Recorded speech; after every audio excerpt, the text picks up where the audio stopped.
اس module میں ہم class پولیکیٹس کے ریجنریشن، ریپروڈکشن اور ڈیولپمنٹ کے بارے میں ڈسکشن کریں گے۔ جتنے بھی پولیکیٹس ہیں ان کے اندر ایک ریمارکیبل پروسیس ہے ریجنریشن کا۔ ریجنریشن کا مطلب ہے کہ یہ اپنے جو بروکن باڈی پارٹس ہیں ان سے ایک نیا انڈیویجول بنا سکتے ہیں، یا کچھ ایسے اینیلیڈس بھی ہیں جن کے اندر کچھ بریک پوائنٹس ہیں۔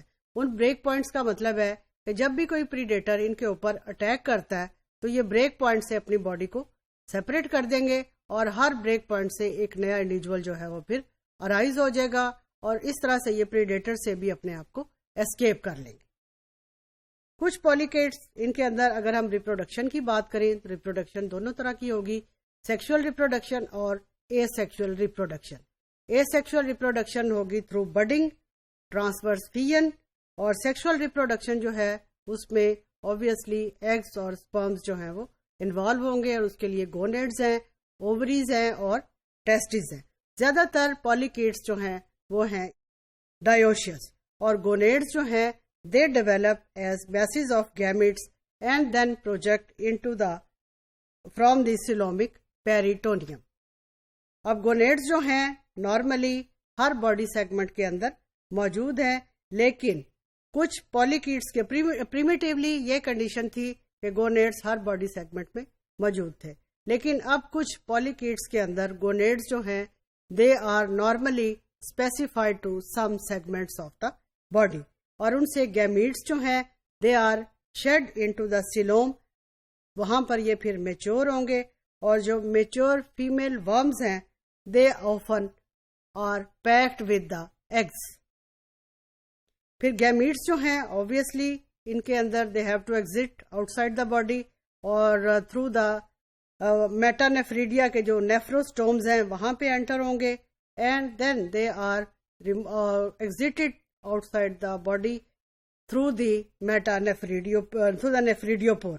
یا کچھ پیلیکیٹس میں ایسے بھی ہو سکتا ہے کہ they worms جو ہیں they rupture and normally these gametes are propelled outside the body، اور کچھ کیسز میں once these rupturing takes place for the release of gametes animal can also die۔ پھر کچھ پولیکیٹس ایسے بھی ہیں جن کے اندر سیپریٹ گونوڈکٹ موجود ہے، اور اس کنڈیشن کو نارملی ہم ایک پریمیٹیو کنڈیشن کہہ سکتے ہیں۔ اب چونکہ گیمیٹس جو ہیں they are released outside the body، تو جو فرٹیلائزیشن ہوگی اس کو ہم کہیں گے ایکسٹرنل فرٹیلائزیشن، اور موسٹلی پولیکیٹس کے اندر جو فرٹیلائزیشن ہے دیٹ از ایکسٹرنل فرٹیلائزیشن، لیکن کچھ اسپیشیز جو ہیں they can also copulate۔ پھر اس کے اندر ایک یونیک کپولیٹری ہیبٹس ہیں۔ Towards the end of the life, male and female worms, they usually stop feeding and their intestinal tract they begin to regenerate. At this time, normally gametes are accumulated in the body cavity، اور پھر اس کے اندر sperms جو ہیں میل اور female کے they are transferred once the body they coil، اور اس میں میل inserts the anus into the mouth of the female for transference of sperms۔ اب چونکہ ان کے اندر جو ڈائجسٹیو ٹریکٹس ہے ورمز کا ڈیورنگ دس پروسیس کیونکہ وہ ڈیجنریٹ کر جاتا ہے، تو سپرمز جو ہے وہ میل کے سیلوم میں آ جائیں گے، اور سارے کا سارا سیلوم جو ہے now this is filled up with the eggs۔ اور اس میتھڈس کو اندر جو ہے female normally they shed their eggs into the anus، اور soon after copulation once they have transferred their gametes تو یہ دونوں اینیملز جو ہیں they will die۔ اب اس پروسیس کو ہم کہیں گے ایپیٹوکی۔ اب ایپیٹوکی کا پروسیس جو ہے وہ کیا ہے؟ is the formation of reproductive individual، کہ جب اس کے اندر یہ گیمیٹس آ گئے تو اس انڈیویجول کو ہم کیا کہیں گے اب کہ وہ انڈیویجول اب ایک ایپیٹوک ہے، یعنی وہ ایک ریپروڈکٹیو انڈیویجول ہے، اور that differs from the reproductive form of species. اب ایپیٹوک جو ہے اس کی body soon this is modified into two regions, ایک انٹیریئر سیگمنٹ اور اس کے اندر دوسرا ہے پوسٹیریئر سیگمنٹ۔ اب انٹیریئر سیگمنٹ جو ہے This will normally carry out normal maintenance functions of the animal. اور جو posterior segment ہوگا وہ enlarge ہو جائے گا and that is filled up with the gametes. اب یہ جو انڈیویجولز ریپروڈکٹیو انڈیویجولز یا ایپیٹوک جو ہیں they are usually having now modified parapodia for efficient swimming. اب نارملی زوالوجسٹ یہ بلیو کرتے ہیں کہ یہ جو ایپیٹوک انڈیویجولز ہیں ریپروڈکٹیو انڈیویجولز ہیں they will normally have accomplished 3 things.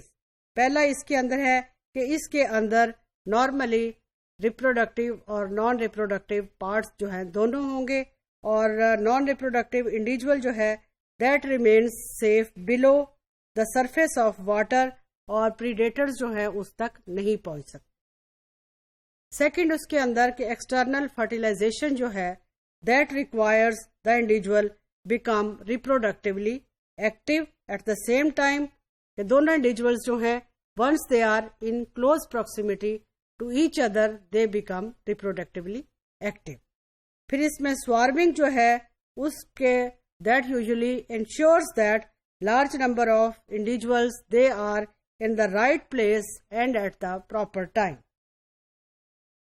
پھر تھرڈ اس کے اندر جو لاروا ہے جو ڈیولپ کرے گا swarming of vast number of individuals for a brief period of time that usually predators کو ایک چانس دے دیتا ہے کہ یہاں پر بہت زیادہ انڈیویجولز جو ہیں ایپیٹوک جو ہیں وہ موجود ہیں.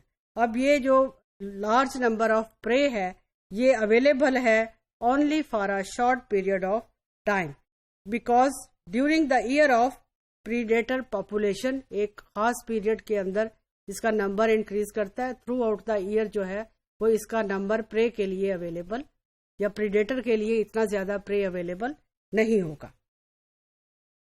اس لیے ہم یہ کہہ سکتے ہیں کہ جو پریڈیٹرز ہیں can dine gluttonously and still leave epitokes that will lead to the next generation animal. ٹھیک ہے کیونکہ بہت زیادہ پریڈیٹرز جو ہیں وہ اس کے ریپروڈکٹیو انڈیویجولز کو ایز اے ڈائٹ پریفر نہیں کرتے اور یہ انڈیویجولز جو ہیں now they can escape to become the next generation of their life. اور اس کے اندر پھر پروسیس جو ہے وہ ڈیولپمنٹ کا سٹارٹ ہوگا, کلیویج کا پروسیس آئے گا, اسپائرل کلیویج ہے اور اس کے اندر کلیویج کے بعد اگلا جو ڈیولپمنٹ سٹیج ہے وہ ہے لاروے کی اور اس کے لیے جو اس میں پرٹیکولر لاروا ہے اس کو ہم کہیں گے پلینکٹونک ٹروکوفور لاروا دیٹ برڈ. اور اس کے ٹروکوفور لاروا کے بعد جو ہے پھر آہستہ آہستہ اس کے باڈی کے اندر سیگمنٹس کی اپیرنس کا پروسیس سٹارٹ ہوگا اور یہ سیگمنٹس کی اپیرنس کا پروسیس انٹیریئر سائڈ سے سٹارٹ ہوگا اور ٹل جو ہے اینس اس کے اندر باڈی سیگمنٹس ایڈ ہوتے جائیں گے. اور لاروا جو ہے eventually it is planktonic larva, it will show some free movement swimming for some time but ultimately it will settle by attaching to some substrate. اب اس ڈائیگرام سے آپ دیکھیں this is an excellent diagram depicting the 3 phenomena of polychaetes: regeneration, reproduction and development. اے میں آپ یہ دیکھیں اس کے اندر دس از این ٹروکوفور لاروا. اب اس ٹروکوفور لاروے پہ mouth is on the anterior side, this is anus, body centre میں گٹ ہے, ایپیکل سینس آرگنز ہیں, یہ اس کے اندر سیلیٹڈ بینڈز ہیں. اس کی پھر نیکسٹ فردر ڈیولپمنٹ ہوئی, فردر ڈیولپمنٹ سے اس میں آپ دیکھیں یہ باڈی سیگمنٹس ایڈ ہونا شروع ہو گئے. دیز باڈی سیگمنٹس یوزلی جو اس میں سیگمنٹس ہے ان کی بڈنگ ہوگی اور اس کو ہم کہیں گے budding metameric segments. Due to this budding zone is increased, budding zone is increased man more and more body segments are added. اب یہاں پہ آپ دیکھیں اڈلٹ کی فارمیشن کمپلیٹ ہے, more body segments are added. Now body is having 2 ends, anterior end and posterior end. Anterior end پہ mouth ہے, posterior end پہ اینس ہے. پھر اس کے اندر پروسٹومیوم ود گینگلیون از پریزنٹ ہے, پیرسٹومیوم ہے, کونیکٹیوز موجود ہیں, ventral nerve cord is present throughout the body length.